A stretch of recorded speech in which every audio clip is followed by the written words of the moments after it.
దుక్కిచాడల్లో సమరోత్సాహం.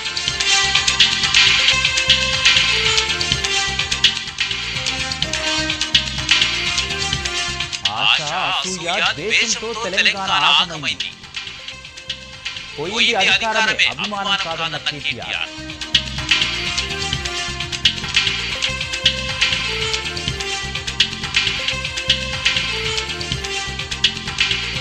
ఉమ్మడి నల్లగొండ జిల్లా నుంచి ఇద్దరు మంత్రులున్న జీరో, పంటలకు నీళ్లివ్వలేని అసమర్థులని టీఆర్ఎస్ నేతల ఫైర్.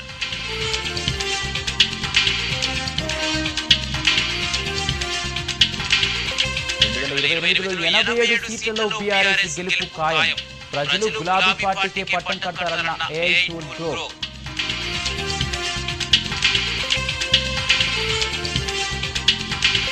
నాగార్జున సాగర్ నుంచి ఆగని ఏపీ జలదోపిడి. 25 రోజుల్లో 25 టీఎంసీల నీళ్లు